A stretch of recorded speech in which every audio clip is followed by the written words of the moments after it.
Well, I'm going to present to you something actually I've been presenting all along about what will really drive the silver and gold and precious metals prices more than anything, and oil prices, is the event of war. The more a conflict occurs, now you can see the mother is here sitting with her son, looking out the living room on a nuclear testing facility. I think it was in New Mexico or Nevada, probably New Mexico, back in the 50s. Yeah, it was safe, right? That's what they told you back then. But the event of nuclear war is not something that is gone away. Actually, it's something that's with us more than ever. It's just not discussed as much, and also the fact that people aren't thinking about it as much. It probably gives us more of a danger. Russia is far more prepared for nuclear war than we are. That's a fact. Um, I can also state this. I'm going to tell you back in May of or spring of 2012, there was supposedly very good information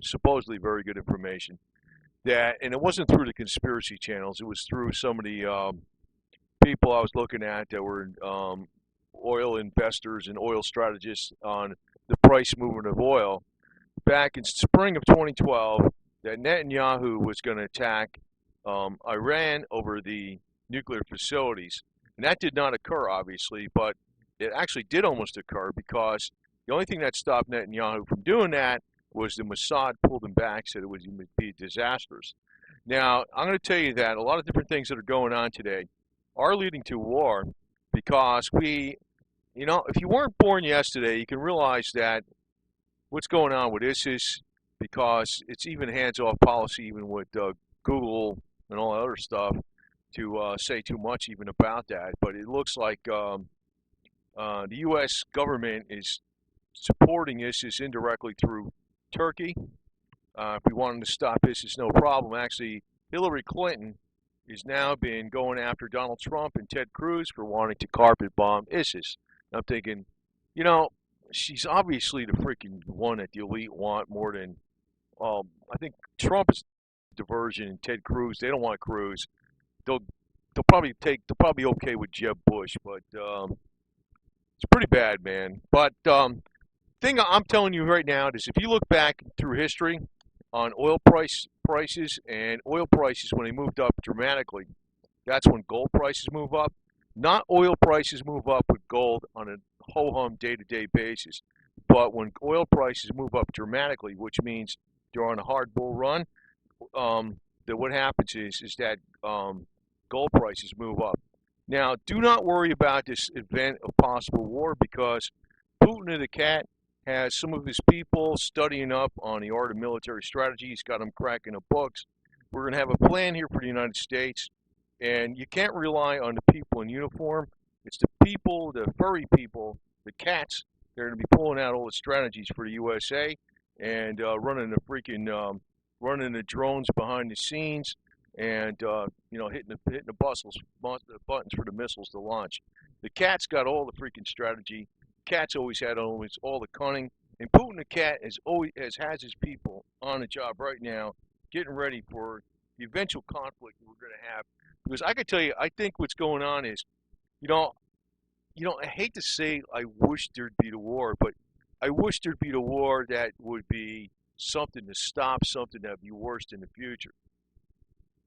I think that the most radical elements in the Middle East are just the tensions are brewing even more and more. There's actually an underlying arms race going on in the Middle East with now that they had a nuclear deal with Iran. There's other countries besides Saudi that are buying more and more military armaments from the USA because they're in fear of Iran, UAE, Arab Emirates, Qatar. They're buying more and more weapons. So there's actually an arms race going on. So when this stuff happens, it's like if it happened a little bit earlier and you contained it and you released some of the pressure, and in other words, the pressure being getting rid of the most radical elements now, there'd be a lot less war in the future. And we've already seen our silver and gold go up, and I would have dumped the stuff and all that, probably got real estate. I'm going to tell you this. I'm going to actually go on a limb on here because we could be actually heading towards, and I'm going to tell you why. Besides me just saying this, we could be heading to a far more serious global conflict that has a biological and nuclear exchange. Not maybe so much chemical, but I'd say biological, maybe chemical in the water supplies that would disrupt total havoc on our economy and our total infrastructure. Um, that could drive the price of silver and gold up to astronomical amounts because gold and oil goes up a lot during times of political tension. I know everybody talks about the what you call it, the QE, the printing money and all that kind of stuff. And now I know the Federal Reserve is also going to go ahead and go ahead and raise interest rates very, very, very slightly. But trust me, the elite are totally in control. They're totally in control of the gold price. They're totally in control of the oil prices. They've been rigged. But in times of serious global tensions, where there's fear out there, that's when people invest in gold and oil, and that also starts to really drive the silver prices, and they can take a life of their own. It's not going to be the QE so much it's going to do anything with it. It might have a little bit of influence. If you know, back in 2011, part of the main driving force, I know everybody's telling you, oh, it's to defend the QE and all. It was Libya. Libya, the war with Libya, and taking 2% of the oil off the market created the oil price to move up, caused the gold to go up, caused the silver to go up. And, it's been a repeating pattern. But it also depends greatly on which side of the equation you are on the war. If you're on the side of the equation of war where you're winning and everything's going great for you, your currency is going to stay strong, and your silver and gold prices relative to your currency is not going to be so strong. But if you're on a losing side, or if there's something, not necessarily losing war side, but say you're having other problems like with your economy or your debt situation, as the USA sure looks like it's going into, you're going to see dramatic changes in what your silver and gold can fetch in the currency that will be the currency of, the medium of exchange in our country. The dollar will be our medium of exchange in our country for a long period of time. It's not going to go away like these people are saying. It may lose its clout in the world. It's probably going to be diminished somewhat. It should be an important currency for many years to come. I don't know about 50 years from now, but 5 years from now, it should be around. But, the other thing is I'm suspecting that, since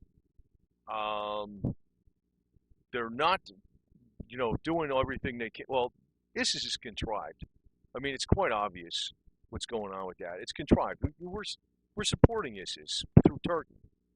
I mean, it's a politically incorrect thing to say on Google, YouTube. I also realize that, but it's so freaking blatantly obvious. It's beyond ridiculous. And by us doing this, it's also setting up a situation for a larger conflict in the future. Now, I also want to tell you something else. Now, this is a Confederate flag I'm showing here. Now, I'm not talking anything racist if you've already been preconditioned to think that this is a racist flag. It's a flag of St. Andrew, and I'm not even getting into that. I'm going to tell you, this is the flag that was rebelling against excessive taxation. That's really what it was.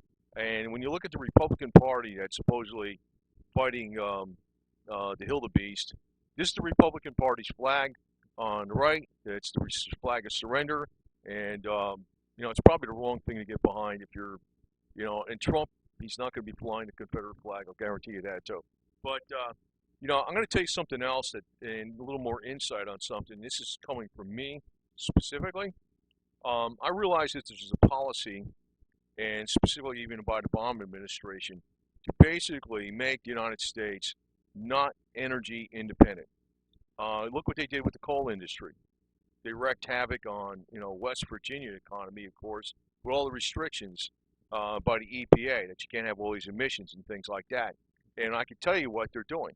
And they blatantly say what they're doing. Like a Representative Obama would say that we got to, since China and India's economy is expanding, we're not going to penalize them through any kind of international treaties that they're doing excess pollution because their economy is expanding and it needs to grow. whereas the U.S. economy, according to Obama's administration, needs to contract. So they're making us not energy independent. I could tell you, I think it's very obvious now that after the fact, I wish I would have figured this out before the fact, but it looks obvious after the fact. The Obama administration is socialist in the economy and communist in this country, which they use the environment as their vehicle, their method of control us, every aspect of our lives. They're definitely going after the fracking industry, not just through the EPA, but through the prices being set by the Saudis to totally destroy our oil industry. They already destroyed our coal industry, which would make us at the mercy of foreign powers in the future. Because, once they close all these operations down, they can't just start them like, flipping on a light switch. It's not going to be that fast. So we're actually, lowering our oil capacity. Now, there's something else behind the scenes, which I noticed they're trying to pass a bill whereby they can export oil from the USA to countries, for profit, for, just as sale on the open market. That's something else I noticed that, maybe that's in preparation for. See, what I think is going on is Wall Street is going to gobble up all the oil fracking industry. The big guys in Wall Street are going to gobble up all the oil industry, fracking industry, capital assets when these places all go under, which they are. They're going under left and right. The oil rig count is being decimated, which means in today's language, not as it was meant in Roman times, it's being destroyed mainly by, the vast majority of being destroyed. Texas is hurting greatly. And I think what's going on is that it's a deliberate ploy because Wall Street will gobble up all these hard-earned assets and people put a lot of sweat equity into for pennies on a dollar. And then when there's a major conflict in the Middle East, which seems to be, heading our way due to ISIS being formulated by Turkey with the backing of the U.S. government, and also Hillary Clinton talking like, don't carpet bomb them because that'll hurt them. She's criticizing Trump and Cruz. And I'll say again, I think Trump is a diversion to put Hillary in. When it happens, the oil prices will spike so fast and so furious, it'll bring gold and silver way to hell up. But I've always maintained that conflict is really the thing that's going to drive them way up, not interest rate hikes or dollar collapsing, or those are going to be very, very slow things that'll do something. Not much at all. I also want to remind you a little bit about Hillary as a 27-year-old staff attorney, talking about Hillary for the House Judiciary Committee during the Watergate investigation of Nixon, which it's crazy that Richard Nixon's thought of as a crook today, whereas he's freaking 100 times more honest than anybody in the office today. He's the guy that actually invited all the POWs for a White House dinner, and the largest White House dinner ever assembled. He had to have them all out in the lawn in tents because there was thousands of white POWs in their families. So Hillary Rodham Clinton was fired by her supervisor, lifelong Democrat Jerry Seifman. When asked why Hillary Clinton was fired, Hillary Rodham was fired at the time. Seifman said in an interview because she was a liar. She was unethical, dishonest attorney. She conspired to violate the Constitution, the rules of the House, the rules of the committee, and the rules of confidentiality, and she hasn't changed one damn bit. So I'm going to tell you right now, I think a lot of people aren't really for Hillary, but then again, we got a electronic voting system. This might be your typical Hillary supporter that's kind of thinking, yeah, I want to be empowered through her. She's ironing freaking her clothes or some shit, and they got her cigarette, and she's sitting there, so she's got to have a hero, a champion, hey, we got a woman in the White House, and she probably pull her bennies or something. But the thing is, I think Trump is going to throw it to her. I hate to even mention that in this video, but I think that's what's going to happen. But the real catalyst, as I was trying to really emphasize in this video, for silver to go up a lot, along with gold, oil, and all the commodities, is war. War, actually, that happened in World War I. People who invested in copper, oh man, they made all kinds of freaking money. Copper, lead, steel. There's always shortages of material during a major conflict. I mean, there's always conflicts going on, but when you have a conflict that's actually putting a strain on a system where you got to ration materials and stuff for the war effort or whatever, then these things are going to go way the hell up. You probably make a lot of money once Google Cars comes out too. You can take your monster truck, smash one of them, and melt them down and get all the precious metals and stuff out of them because they got a lot of electronics. That's an idea, okay? You could be, riding a chopper that uses vegetable oil or something. I don't know. Maybe that's possible. But there's gonna be a lot of crazy times coming up because I think the only people who survive the next conflagration in the economy are going to be people that think simple and think real, which is, silver's one aspect of everything, and I always emphasize that, yeah, silver's just part of it. But if you're on a desert island, what would you rather have? Would you rather have cases of food, lumber, tools, guns and firepower, fuel, engines, or cases of silver? So, you got to put your the reality of the situation first. It's better, would I invest in a generator? Well, I already have pretty much every damn thing there is. Generators and silver and all that kind of stuff. Food that's 30-year cans and stuff. If there is a major problem with everything, I should be fine for at least a couple of years. But even without any supplies coming in. But I want to tell you, though, that silver is very important, I think, because during the times when we get into the serious uncertain times, not the fearmonger uncertain times, like, the fearmongers are constantly telling you we're on the SS. Well, maybe this is true, okay? I mean, somewhat. We're on the SS Titanic. We're ready to hit an iceberg. It's just a matter of time. Maybe that is true. Maybe that is true. But, as far as like with the debt situation and with people in the world still having confidence in the dollar, that could be true too. But what I've always maintained is what's going to drive silver, gold, and all the metals and all the commodities up is a serious conflict. We've always had conflicts in the Middle East. We've always had wars going on, but we've not had something very serious that can disrupt oil supplies. And the way I'm looking at it too is I think Saudi's being surrounded by a number of people that are its enemies. You got people from Iran's influence in Yemen on their southern border. You got Iraq with ISIS on their northern border. And you're also receiving a lot less money because the oil prices are low, which is them doing that.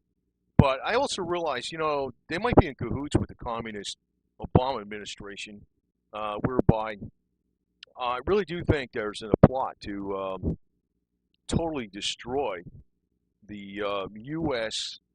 independence of oil on foreign sources by them doing this. Now, I do think the prices will boomerang and come back very hard at one point in time due to a conflict in the Middle East that, say, involves Saudi and their refineries. But when that happens, though, I think a lot of the fracking infrastructure is already going to be bought up by Wall Street elements, and they will not necessarily sell the high-priced oil to the American citizens. I think the law will be in place that they will sell it to foreign governments, including the Chinese, that'll have the money to do it. Now, if our currency goes down in value compared to Chinese currency, the oil will be very expensive, and a lot of Americans will not be able to afford it, and the lucrative markets will be overseas. So you see how the money works? They'll grab the infrastructure real cheap that everybody put a lot of sweat equity into, the oil infrastructure real cheap, and when the prices go up dramatically due to a major conflict in the Middle East, they'll have it legally in law. They won't have to pull a Mark Rich, like Mark Rich was that guy that was in, I think he was pardoned by, who the hell was he pardoned by? Clinton or some shit, maybe. Later on, he was the guy that was involved in selling Iranian oil or something. He made a lot of money off of that. He's saying, oh, it's just the markets, but it wouldn't be that way. It wouldn't be illegal.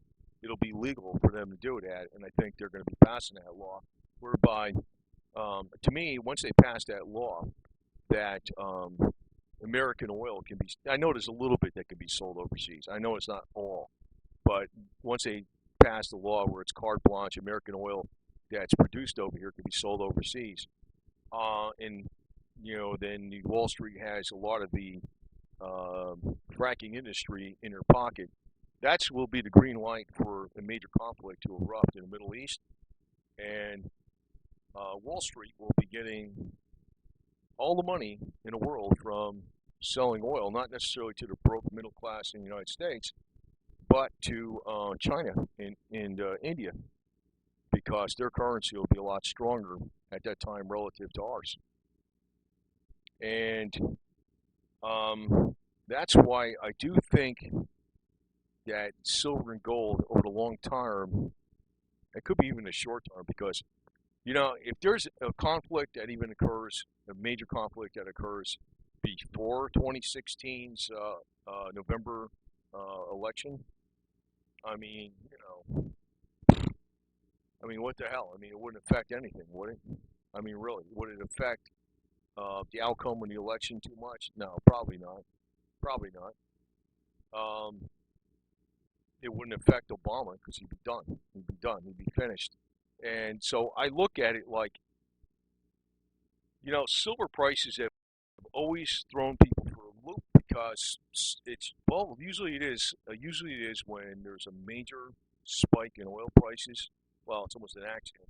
A major spike in oil prices usually caused by major conflict in the Middle East, and that's when you have gold take a major spike, and then when gold is attached to silver, and that's when silver takes a major spike, and a lot of times it passes up gold, and then it happens all at once. Our currency is not going to be totally gone in this country, but it probably will be greatly devalued. So, my contention has always been that what would really drive up the silver prices is a major conflict in the Middle East. But the problem is, I don't know when that's going to occur. I do know that there was a lot of sources that said something was going to happen in 2012 in springtime, and they said they were sure, and it almost did. In reality, it almost did. And I assumed that, it would happen within the next couple of years, or a few years, because, the situation has actually gotten worse. And that, Israel would attack Iran on their own without help from the United States. And I'm sure there's some elements in Israel that want to do that, because they realize what the writing on the wall is. So anyway, just want to sum it up here at the end of this video, and I just want to tell you that, for all the people who are telling you, the naysayers on the silver and all this kind of garbage, when it goes up, it just goes up exponentially. It goes up beyond belief. If you have actual physical metals, that's your safe bet. I never advise people to go buy, futures and all this other bullshit, or buy options. I mean, I told people a little bit about how double leverage works and roads less fast than triple leverage, but I don't tell people go buy this at this time and go buy that at this time and shit. I really just said buy silver coins, and that's what you got to do. People, what's ludicrous about the investment of silver and the reverse psychology of it is, people will buy everything when it's high, because now they were saying it's the worst time in the world. Oh, it's worse, but actually, is it the worst time in the world? But you don't put all your money into it. And that's what I've always maintained. It's a high risk, possibly high reward investment. It's always been high risk, high reward. That's how all commodities are. That was an extremely unpopular statement to say back when silver was doing very well. And I got hammered for that shit, and I said I backed off on it. But, that statement sounds a lot more reasonable now, because people are realizing, yeah, it is a high risk. It is a high risk. But, if you don't sell, obviously, you whatever your gains or your losses are only realized at the time of sale. That's it. So you don't put all your money into one area, you put it in there for the long haul. That's exactly what I always said. So, as far as like me thinking that there was going to be a conflict way before, yeah, I did think so. I didn't think Obama would have so much influence over what happens in the Middle East. I thought the oil industry would tell him, we want to go, because actually, if Dick Cheney and crowd was in charge, we already had a war. There's no doubt about it. And in reality, that might have been a better situation because I think the policies that Obama has been playing all along for all these years has actually caused a situation that is building up and building up and building up, that there will not just be a conventional warfare in the Middle East, there'll be a nuclear warfare, and I think there is a nuclear arms race going on behind the scenes between Saudi and Iran. So I know people will say that oh, Iran is only looking for nuclear power. No, they're not. They first off, they got hardly any uranium. They have more natural gas and oil per capita than almost any country in the world. They'll run out of natural gas at the current rate 100 years from now. If they were going to invest in nuclear power, it'd be better to invest in thorium because their trading partner, India, has a lot of thorium. Thorium's a lot safer. But you know why every country in the world uses uranium for nuclear power? Because the byproduct of the nuclear fusion is they can make weapons with it. With thorium, you can't do that. That's why thorium is never, they don't make thorium reactors. Don't tell me it's not the technology, you don't have it all perfected. Maybe there's some stumbling blocks, but thorium is extremely plentiful. It's way safer than uranium, but you can't make weapons out of it. So, what Iran is doing is quite obvious. But what's going on, I think they already actually do have nuclear weapons, maybe not that many, nowhere near as Israel has, which Israel says they don't have any either, right? But they do. And I think Saudis probably have some nuclear weapons too. So when something happens, we might see a nuclear conflagration in the Middle East. The USA is going to be, coal production is going to be all shut down pretty much due to the EPA. The fracking industry is like being whittled down and it's being bought up by Wall Street. And then when the conflagration happens in the Middle East, as the elite probably really are planning on a long-term major conflagration, oil prices will go sky high. Wall Street will profit greatly, but that's when your silver and gold is going to go sky high. Silver can actually go to some astronomical, crazy amount of money. It really could. But I don't want to say what it can go to. I would figure the next time it really takes a real super hike, I would say 60 to 75. But there really is no. Man, I'll tell you, I'll be dumping a lot of it at that price for sure. But I might be wrong. It could go way, way higher than that too. I don't know. But like I said, if you're not invested in derivatives, you're not invested in paper assets, electronic funds, ETFs, SLV or whatever that thing like that, and you actually have physical coinage, mainly minted by governments. So there's a penalty for counterfeiting. You have a safe bet. You have a safer bet. It doesn't mean don't look at the price every day. And the problem is with people with silver. They look at it almost every day. As a matter of fact, when you buy a house, you pay a mortgage on a house. Like, I don't have a mortgage. I don't have any debt. I haven't had any debt for more than 15 years. But say, for instance, you have a house and you're paying a mortgage, right? Do you look up the value of your house every month and see what the real estate value is? No. And that's exactly how you should look at your silver. Don't look at it every day. It's an equity.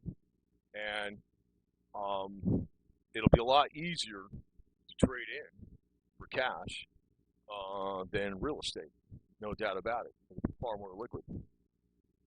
That would be one of the big advantages. But let me put it this way, that people who are overly looking at the markets every day, you're not, well, if you do that and you're in silver, you're going to be all over the place because it's an asset. Since it's a commodity, as any commodities, Commodities can be all over the place, and it doesn't matter if it's silver, doesn't matter if it's gold or platinum, palladium, or any of those precious metals. Doesn't matter even if it's wheat, copper, zinc, uh, coffee, anything, you know, ryegrasses or whatever. Um, it can be all over the place, and that's just the nature of any commodities. Um, but in the case of silver, you can't store wheat in bins. It's dangerous to do so. Probably can rot or something, get some kind of bugs in it or something. The advantages of silver. You can actually own it. So, I've never been an advocate of Bitcoin or any of these other freaking. I mean, you possibly could have made a lot of money on it, but you can make a lot of money on a lot of electronic things. But that's not necessarily the game that the common people want to play. Because for me, the safest bet is to stick with owned money all the way. And before you get into the owned money, make sure you have the owned food, fuel, firepower, tools, whatever, building supplies, whatever, that type of stuff, and you're debt free as possible. So that should be your strategy more than anything. But again, I just want to summarize that war is going to be the major factor that's going to drive up your silver, oil, gold, and commodity prices. And the greater the conflict, the higher it can go. And also, depending on how well the United States fares in the conflict, the higher it can go compared to our currency. And you really can't argue that, because if you look at even in World War II, yeah, maybe silver wasn't doing too much, but silver was doing a lot compared to other countries that were on the losing side, or they were having major problems. And also, if you look in World War I, commodities went right through the roof. It's also in the World War II. If you look recently in the Middle East, pretty much anytime there's a major conflict in the Middle East, and there was a major spike in oil prices, gold and silver went up too, quite a bit. So it's an axiom. It's not so much a guess, but the problem here is the guesswork is, when is this conflict going to occur? And again, to repeat, I think that since we have not taken care of problems, and we've actually accentuated our problems with the way we've been dealing with ISIS, is that the conflict is going to be far greater than if we took care of business much, much earlier. And therefore, there is a far greater potential for silver and gold to go far higher than even I expect.